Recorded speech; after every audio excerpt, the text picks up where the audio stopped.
we need to be using the right tools for the person and the real client-centered approach. Agreed. Because the medications can have a very strong supportive effect. But I am really hopeful that more and more the actual right foods people are going to wake up to that. That it's not just enough to say eat generally kind of healthy foods. That's not enough, because you're not getting enough bang for your buck is probably a phrase I use. Exactly. But you've got to make sure whatever you are eating is the best that you personally can be eating. And take advantage of every opportunity, because you're not that hungry, or if you've had surgery or the GLP-1, it's like you really have to work with appetite and nutrition. So exactly right. It all comes down to education.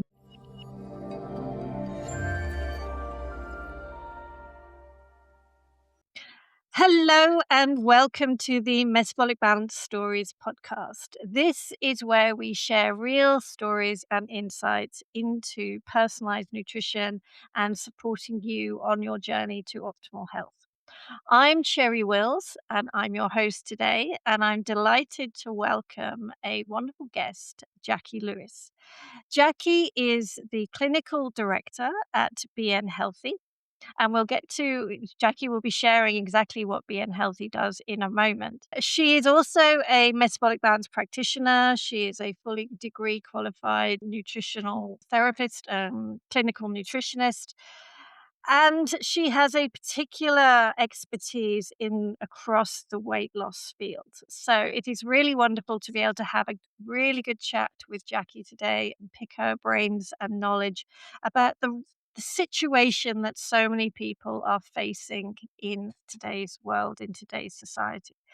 A big hello to you, Jacqui. Thank you so much for joining me. Thank you. I'm delighted to be here. And I was just saying, different to be sitting on this side of the mic, and good for my synapses, as you said. Yes. So thank you. It's a great opportunity because things are shifting, and it's hard to work out the wheat from the chaff, as they say. So thank you. Yeah. Yes, because of course you have your own podcast, which is all for weight loss surgeries clients. Yeah, I do.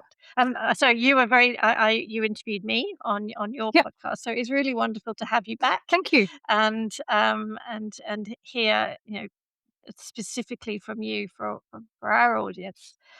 So share with us a little bit about your background. How did you come to specialize in weight loss surgery? So it was unexpected. I'll put that out there first up. And I did my degree in nutritional medicine because I was going to practice, and it's always been my thing. My career has been very much the one-on-one personal training. I ran massage practices. I've always kind of done that kind of health and fitness realm. And then, I did nutrition because I thought it was a nice way to keep helping people, but also sit down and help people. So, so I did that. And then around the same time, my husband, who'd worked in medical sales, was working with someone else on a weight loss surgery support multivitamin, and it was called something else at the time.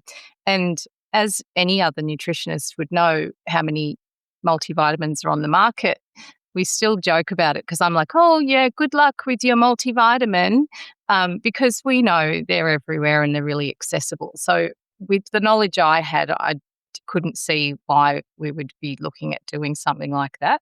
Neither did I look at being involved. And so 9 years later, I've been an instrumental part of being healthy, and we've had a wonderful ride. Like, we've really specialised in weight loss surgery, nutrition, and now we're doing kind of moving into other areas with chronic disease. So it's complex and it's exciting, and it's been really great to be able to help people. This is such a rewarding field to work in, though, as well, because we can have really pretty profound effects for people. And I think that's part of it, is seeing the outcomes for people who we deal with people who really have lost hope and have they're trapped Mm, in their physiology. Their bodies are doing things that they have no control over. So it's yeah. reaching that understanding of the group and and who we're dealing with and how complex it is. It's been good. Yeah, because I think that's the thing. I mean, what you just said there about people being trapped.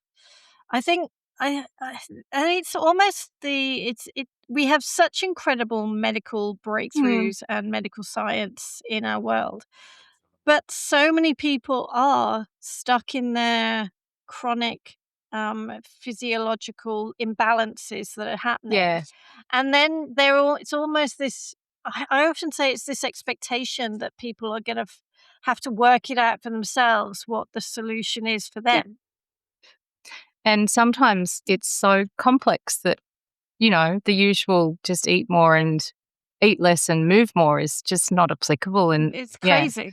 It's it's not applicable to many no, people though. no. I mean, it just doesn't actually And work. when you look But around, yeah, you would think if it worked, we would be a society of metabolically healthy and desired weight humans, wouldn't we? But yeah, we're struggling with more than 50% people fitting into the overweight category.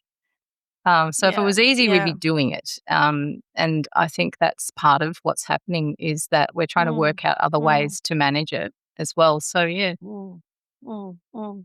I think one of the things that I do love about your approach is always been that you look at the person and you see the struggle that the individual person mm, has, and then it's that you looking at everything that could help them, not just going, saying one thing or another in many yeah, ways. Because, I mean, bariatric surgery is something that you have specialized in yeah, supporting. So, people who've had that. And I mean, I would say in my early days of my nutritional degree and learning about nutrition, I think it was this almost standard idea that, of course, bariatric surgery, shouldn't happen. that's right. People should be able to find the right nutrition, and that if they were, had the right support, they wouldn't be needed. But actually, I think it's so individual what really does need to happen to different people. And I mean, from my point of view, obviously, I'm very much focused on the Yeah, food and the personalized nature of yeah, food. Think there is such a strong place for that the multimodality approach of then identifying the ideal foods for somebody who also has had bariatric yeah, surgery. So we're optimizing all yes, outcomes as well. Yeah. So, would you share from your perspective, because you obviously know very well the Metabolic Balance yeah. program. So how do you see that it can be fit in for people who've had bariatric surgery? I have applied it with a couple of bariatric patients, and I find that it very much fits the guidelines of like after they've had their surgery, we recommend a protein forward diet. Um, I think we're too committed to low fat, but they're showing that that helps.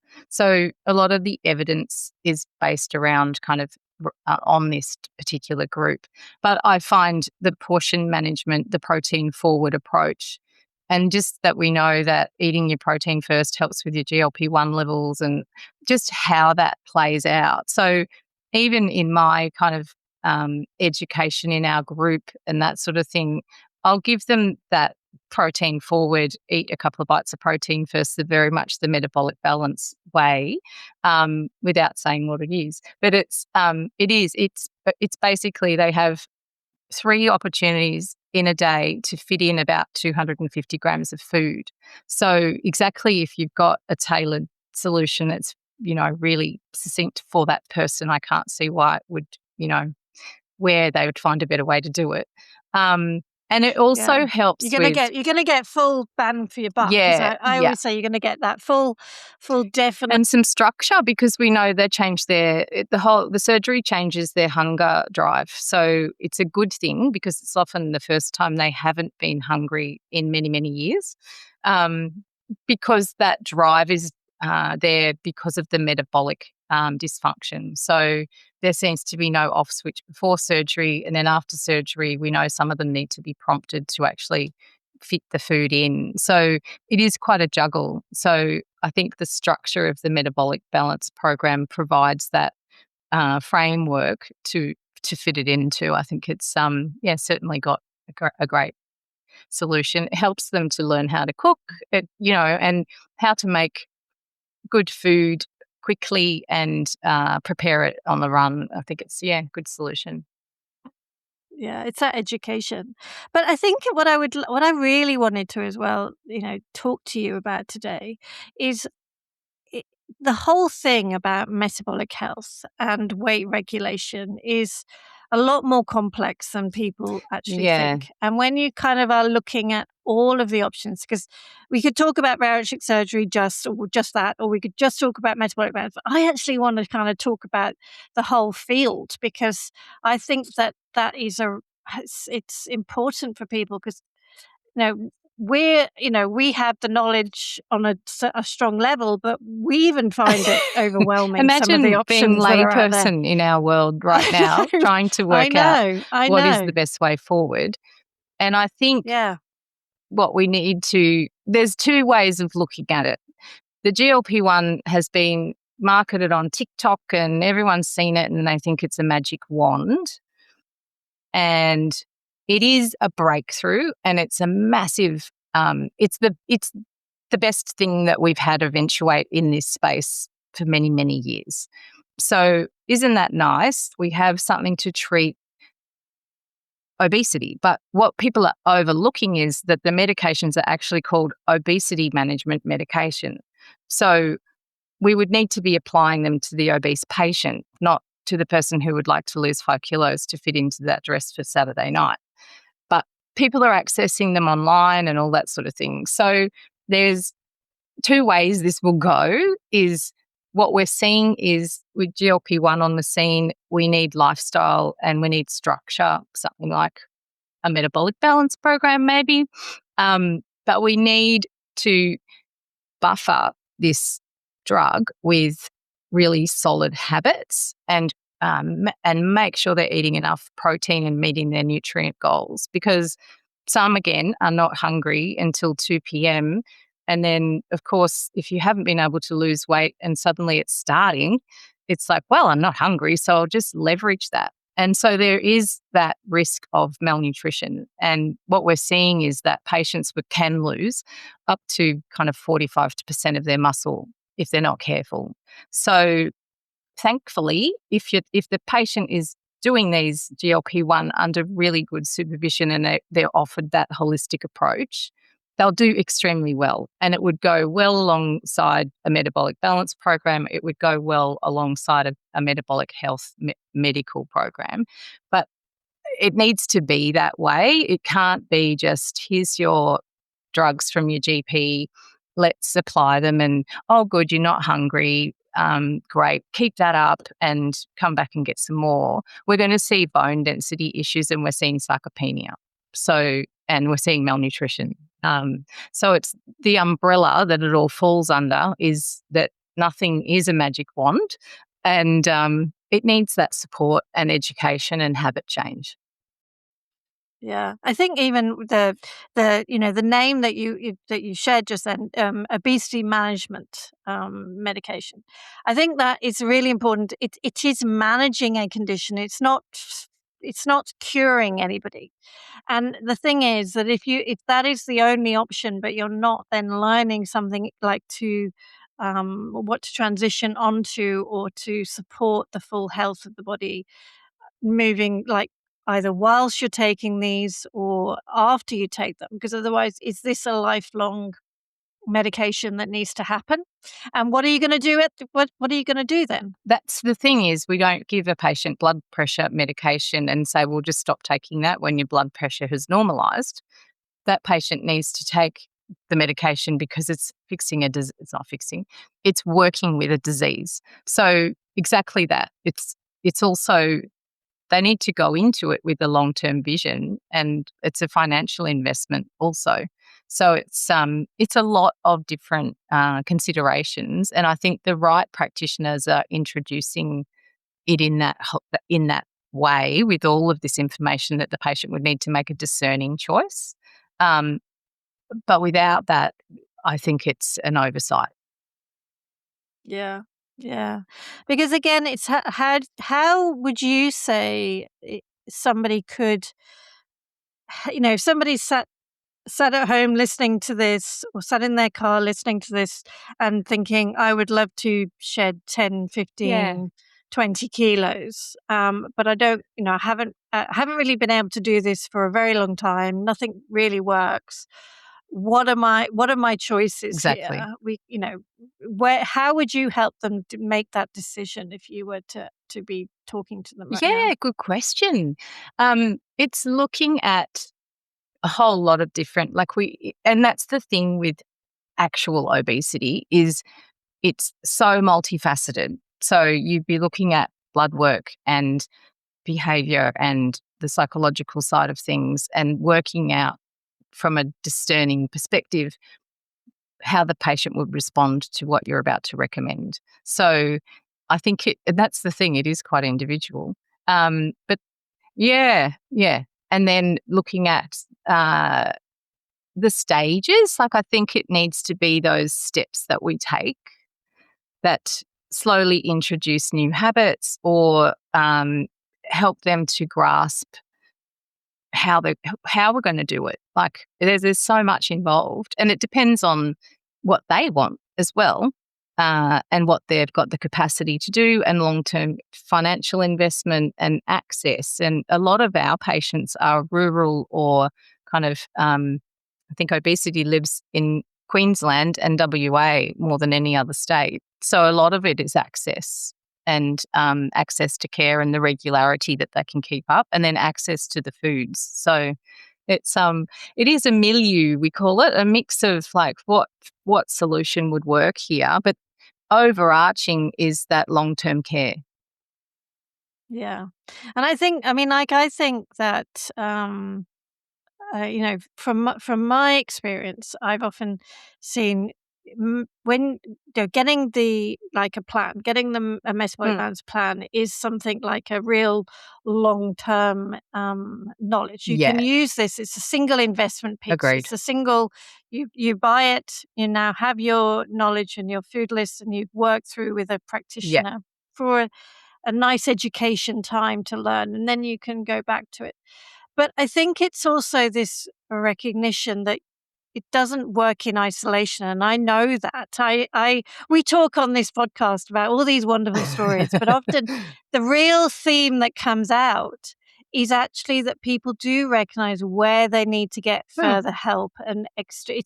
Yes, we can say it's all in the food, but actually it's also in what are you doing on consistently every day to look after yeah, yourself and get the extra support that you need, and the extra supplement support or whatever it might yeah, be, or the extra medication support, which is why I see, actually, I'm with you mm, with the fact that these GLP-1s, they aren't, we know there are side effects, we know there are issues with them, but they are also a bit of a oh, breakthrough for very many yeah, people who need that support to reduce the food yeah. noise and the struggle that they have. I don't think we can be all I don't think we can be one or the other anymore. We can't be, well, we'll just do this all No. naturally and there's nothing else.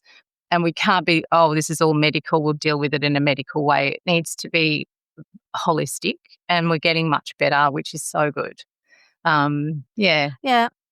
Yeah. I think, and again, I totally agree. We need to be using the right Yeah. tools for the person, and Yeah. real client centered approach, Agreed. because the medications can have a very strong supportive Mm. effect, but I am really hopeful that more and more the actual right foods people are gonna wake Yeah. up to that it's not just enough to say, eat generally kind of No. healthy foods. That's not Yeah. enough, because you're not getting enough bang for your buck, is probably Exactly. a phrase I use. But Exactly. you've got to make sure whatever you are eating is the best Yeah. that you personally can be Agreed. eating. And take advantage of every opportunity, because you're not that hungry, or if you've had surgery or the GLP-1, it's like you really have to work with appetite and nutrition.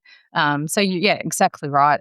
It all comes down to education, which we're getting better at that side of things in the medical realm. Thank goodness. It's not just set and forget, which is brilliant. I think there's just more conversation around it. There's more acknowledgement and the research too. I mean, the research is very much out there, that it's catching up. That we're not all in isolation. And I think that's actually one fantastic thing that has come out of the GLP-1 being quite well known, is that prior to this, we knew that, and there's evidence for this, is that someone who's been struggling with weight loss, and generally the bariatric patients are diet kings and queens. They know what a calorie is. They know everything because they've tried every diet. They've done it all, shakes, whatever. And so what I'm finding is that it used to take 8 years for someone who was battling their weight on their own, trying this, trying that, trying this, to reach out and ask for help. And I think by the time you've lived with obesity taking off in its way that it does, what kind of state are you in 8 years down the track, and how do you feel about yourself? And there's so much stigma and so much shame. So 8 years it would take for them to turn up and say, I'm having trouble. And then it would just depend on who they did that with, whether the practitioner would go, I hear what you're saying and it must be hard and here's a solution. Or, well, you just need to lose weight and you should take off and just go and eat less and move more. So there's a hit and miss there with who you might get. And now I think people are like, well, it's on the table. They've got something that might be able to help me. I'll ask. And often it's like, well, no, you don't qualify for that, but we can do this. So I think that the conversation will start, and there'll be, a whole lot to be gained through that. It will actually open doors for people to feel like they can say, it is hard. I'm not winning here and I've tried a lot of different things. What else is there? And then that helps with that transition from the patient into the right place, depending on their situation and the whole set of circumstances, and whether they try the surgery, try the GLP-1, or it depends on individual case. Yeah, so I think that's a really a good outcome for just the TikTokers and the Facebook ads. But I'm very aware of where information comes from. And kind of as practitioners, I think we need to be open, and we need to be well educated if we're dealing with patients who are looking at weight loss. And we need to be open-minded and patient-forward, like you said. Yeah, I think, and I do like the idea that more people are realizing they don't have to do this alone, or they shouldn't do it alone.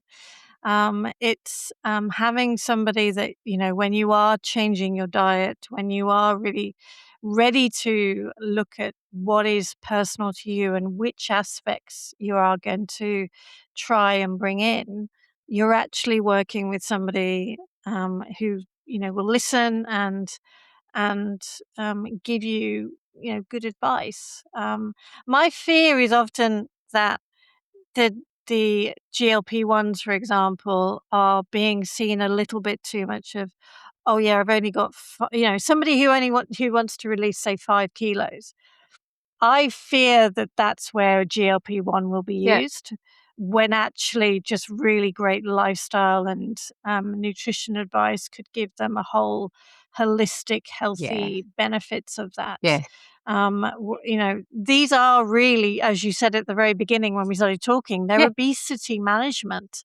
And if it's not obesity, then we need to be saying, are you sure that that's where you want to go? And if it is, then make sure your nutrition that you're eating really is absolutely 100% spot on. Yeah, so really, as I say, if you are somebody that, if you're taking a GLP-1 now, if you are thinking about taking one, please do check out getting yourself an MB plan to go alongside this. Get that support so you are nourishing your body properly. It is not a case that you can just not eat. No. Please don't just not eat. Yeah. No, your body will not create anything from Nothing. nothing. Yeah, I know, breatharians. Yeah. You're right. Yes. And it's Breatharians, often, I like that. we know that the cohort who are our bariatric cohort and the GLP-1 are predominantly women, predominantly 45 onwards. So we're also up against all the bone density and the muscle loss and that sort of thing. We're just really aging. compounding it. Yeah, so exactly. And I don't think you can get it without, not from your cheese and not from your wine. But yeah, time will tell. Yeah, yes. It's like you say, it's a exciting time. It's a fascinating time, probably maybe is a better phrase, so that as we see what evolves. But at the end of the day, we've got to have the right nourishment for every single person. Yeah. And that's got to be the take-home message. You have to still nourish your body, and you have to do it optimally, because you've only got a certain, whether you're bariatric surgery or It using a matters even GLP-1, more, doesn't it? Because of the it capacity. matters even more. Yeah. Because of the capacity, you have to get that bit Yeah. right. Exactly. So Yeah. it's I think we're moving toward that. I mean, we used to be like, we wouldn't see a psychologist unless we thought we were absolutely crazy, and now it's like, we'll get some input when things aren't working out, and that's okay. Do you know what I mean? And now I think we go and see someone when we want to learn about eating differently or there's something that's not working. So we're getting better, and the message is not as you know, we're being less reactive with healthcare, which I think is important. And science is helping us to uncover a lot of that, which is good. Wonderful. Thank you, Jacqui. We're complex humans, aren't we? Definitely. Definitely. And I look forward to catching up again soon. Thank you. Yeah, likewise. Thanks. Thank you, Cherry. Thanks for having me. And if you would like to hear more about Metabolic Balance, please do check out the show notes and the website, and also BN Healthy. You can check out in the show notes and also the website. Jacqui, quickly, what's the website for BN Healthy? BN for bariatric nutrition, bnhealthy.com.au. Excellent. Thank you. Brilliant. So do check that out, and then come back next time for another episode of Metabolic Balance Stories podcast. Thank you.